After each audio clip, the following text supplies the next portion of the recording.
Warning, warning to all quarterbacks. Do not throw within 5 yards of this celebrated plight.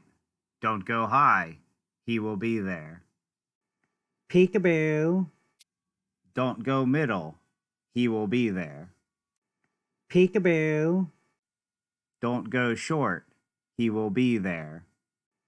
Peekaboo. Don't go to bed. He will be there. Peekaboo.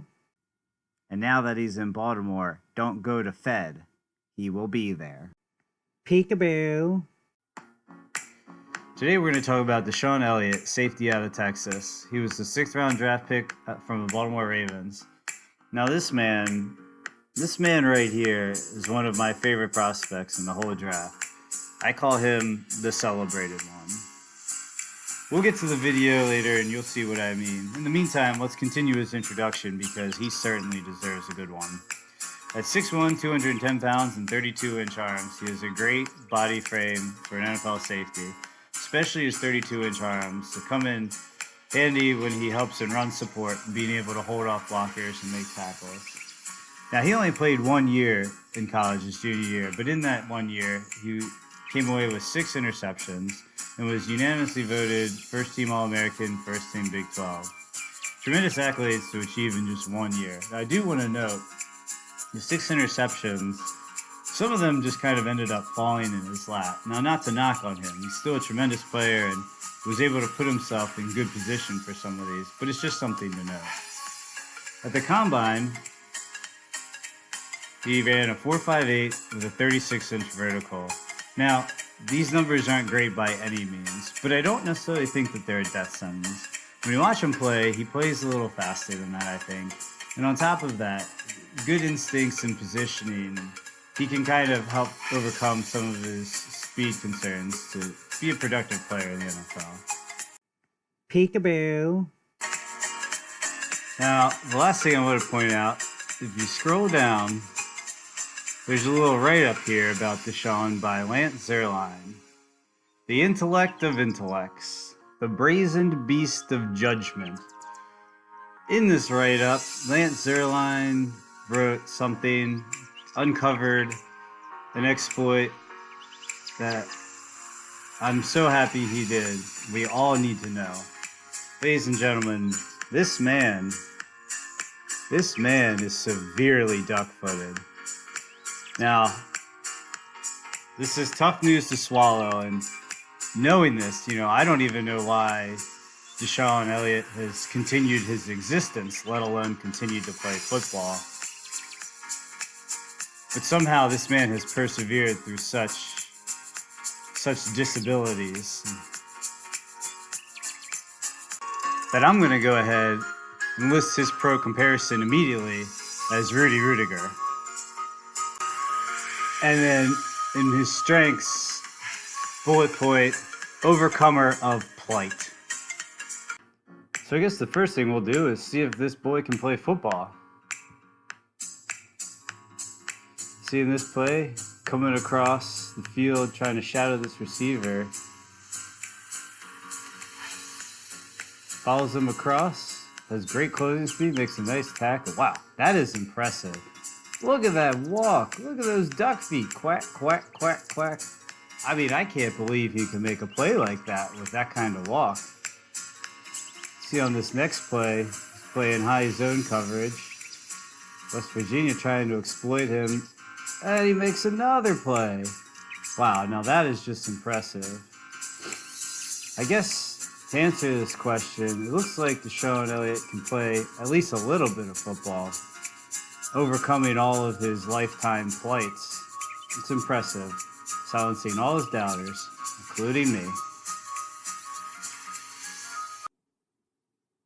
Congratulations. But now that all the doubters are silenced and we've established this man can play football, let's show some plays as to why we think that is. This play is a very good example because it's a play where he's in man coverage, and that's where a lot of the criticism lies, is whether he can cover in man or if he's just zone and his athleticism needs to not be shown. Now, whether he can cover man coverage and superior athletes, that's still up for debate. The one thing for sure, and that consistently shows up in his tape, is that he is aware and has decent instincts, so he always puts himself in a good position. So here in this play, it's 4th and 4. He's lined up in man coverage against the tight end, and he knows that it's 4th and 4. So it's highly unlikely USC is going to try to go for too many more yards than the 4 yards. So on the play, the tight end runs at him and jams straight into him. Now, some defenders might have started backpedaling because the tight end was straight charging him. And if he were to have started backpedaling, the tight end had an easy release inside for an easy completion. But knowing that they're not trying to get too many yards, DeShon holds his ground and absorbs the contact and then stays on his man to force Sam Darnold to make a harder throw than necessary, which leads to an incompletion. And it's one of these plays where it's a good play. He's aware that it's 4th and 4, and he sticks to it, and he forces a hard pass, and it's incomplete. So it's everything you can ask for out of safety in that situation. And then, of course, the celebrated one, DeShon Elliott. You've made a great play. What do you have to say for yourself? Congratulations. Next, we have a play that demonstrates another strength of DeShon Elliott, and that is tackling and hitting pretty well and not afraid to sacrifice the body. Now we have a 3rd and goal by USC, and they're going to run right up the middle with Ronald Jones. And ultimately what you have is DeShon Elliott and Holden Hill coming in making the tackle. But in the replay, you'll see Elliott makes the best contact, but they all come in low, come in hard at the goal line, and you like to see a safety come in low and hit really hard and not be afraid to throw his body around. And he makes a really spectacular tackle to shot going short of the goal line there. That's a play you like to see your safety make, especially being a little reckless with his body. And so it's just a really good play and really good tackle. And so I asked the celebrated one, you've made yet another play. What do you have to say for yourself? Peekaboo. So I'm going to show 2 more plays from this USC game, both of which demonstrate something about DeShon that's quite noticeable, and that's stepping up and making big plays when it matters. So the first play you saw him make, a very aware play, and make a stop on 4th down. And then the very next play on the goal line, you saw him step up yet again and make a really nice tackle in a very important situation. These next 2 plays are much in the same, and that's something you want to see out of safety, that when it matters, he has the awareness and is willing to throw his body in there and make that play. So here it's 3rd and 10. USC is going to try to convert. And DeShon's the single high safety. Now, this ball does float high by Sam Darnold, so it kind of goes right to DeShon. But the one thing to note is when you see the other angle, he probably could have covered it properly if it was thrown right. But the good thing for him was he saw the ball's trajectory pretty quickly off the bat, and he didn't have to react because he knew the ball was coming right there. And some safeties might get caught up in watching the receiver and feeling flustered as if they need to cover that route and not pay attention to the fact that the ball is sailing high. And he just gets his eyes on it early and knows exactly where it's coming and makes a play. And again, it's 4th quarter and his team's down 4 points, and he just steps up and makes a play.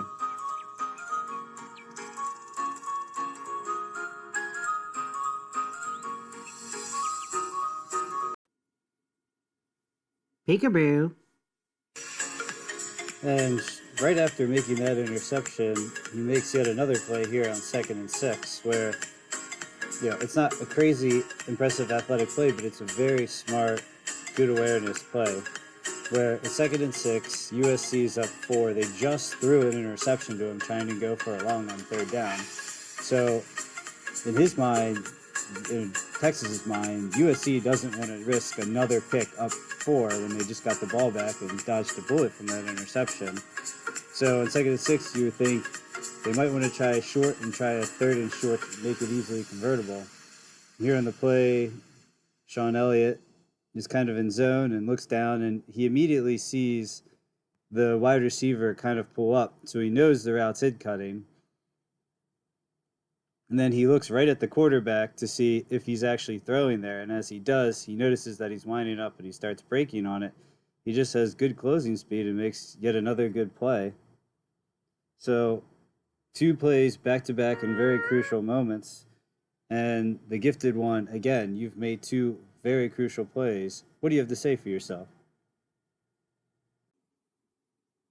Congratulations. All right, so to wrap up my video on DeShon Elliott, I don't have a ton more clips to show of him because I'm limited to the free content that's on the internet. To be honest, I didn't see a whole lot more plays that I really wanted to show to demonstrate certain characteristics about him.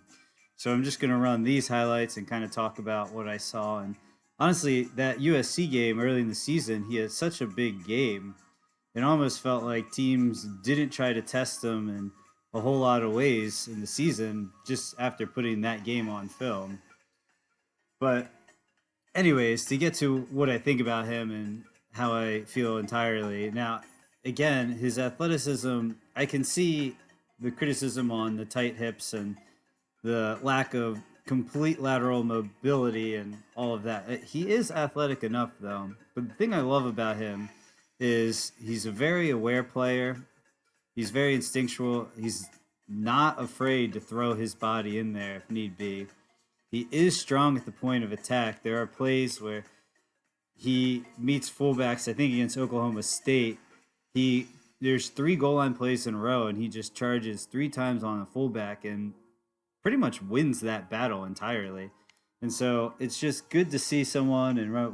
Oh, good tackle there. Anyways, so just to see that he can do those things, that he's instinctual, and you like to see getting plays out of a player at the right time and sacrifice. And defenses can scheme away from using him and to be isolated in certain matchups. I mean, there's a long list of safeties starting in the NFL that never blew up the combine. I mean, Kevin Byard for the Tennessee Titans is just a really instinctual player and really smart. And he did not run a fast 40 time, but he's started ever since his first game of his rookie year and has been very successful. So this type of player can absolutely succeed. He doesn't have to run a 4-3, but he's not necessarily going to be an elite cover safety to the point of drop him down in nickel packages and cover in man or use him in a cover 3 as a single eye safety. I don't know about his speed, hash to sideline, hash to hash. It's not Malik Hooker, but not many players are in his speed. But you do see, I mean, even matched up in man in short areas, I mean, when Elliott has much awareness, I mean, he really can make some really strong plays. But here, yet again, just in this highlight alone, you see a lot of his interceptions came off of just balls sailing on quarterbacks. But when I look at it from the other angle, part of me feels that it takes quite a little bit of talent to have your eye on the ball and be able to judge it that early in the throw where it's coming from. And, there's a place for that in the NFL, and he sticks to his responsibilities, and he's a good player, and he can run support and do all sorts of things. So he's definitely going to fit on special teams, and right off the bat, because he's good with his responsibilities, good at run stuffing, and he's got nice long arms, and I think he'll come in there and make a quick impact. And then whether he can move to safety, that'll be a few years because we still have Tony Jefferson and Eric Weddle. But in the meantime, it's good he can sit behind them and start to develop, and him and Chucky Clark can kind of start working out who takes over at safety, if not both of them. In the meantime, keep learning special teams and get faster. Now, in terms of his athleticism, I'm really proud of him for coming over his duck-like plights. I mean, it's very impressive. I think he'll be able to continue that in the NFL, and Senor Quackenbush will just Oh, and another pick by the celebrated one. I mean, this guy is just one impressive boy.